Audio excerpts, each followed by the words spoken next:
के साथ राजेश कुमार। झारखंड विधानसभा चुनाव में तारीखों का ऐलान होने के बाद आज एनडीए में सीटों का बंटवारा हो गया है।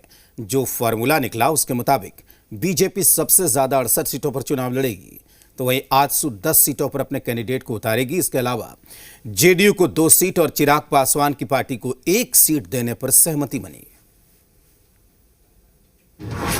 एनडीए में सीट शेयरिंग का फॉर्मूला तय। झारखंड की 68 सीटों पर लड़ेगी बीजेपी। आजसू को 10 और जेडीयू को 2 सीट। लगभग सारे सीटों का बारे में हमारा चुनाव कमेटी में चर्चा हो चुका है। तो झारखंड में एनडीए की डील लॉक हो गई है।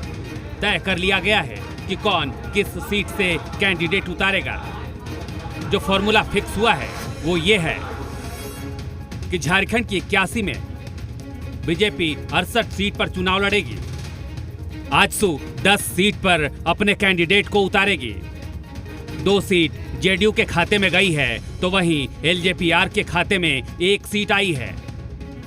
ये चुनाव बाबूलाल मरांडी जी, सुदेश महतो जी, ये सारे नेताओं का नेतृत्व में लड़ा जाएगा। संफाई सुरेश जी हमारा नेता है, अमर बावरी जी हमारा नेता है। सारे लोगों का नेतृत्व में चुनाव लड़ा जाएगा और मुख्यमंत्री भी कौन बनेगा हमारे जब तैयार हो जाएगा, निश्चित हो जाएगा, आपको बताया जाएगा।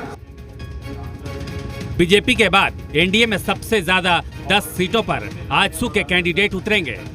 जो सीट आजसू को दिए गए हैं वो हैं सिल्ली, रामगढ़, गोमिया, ईचागढ़, मांडू, जुगसलाई, डुमरी, पाकुड़, लोहरदगा और मनोहरपुर।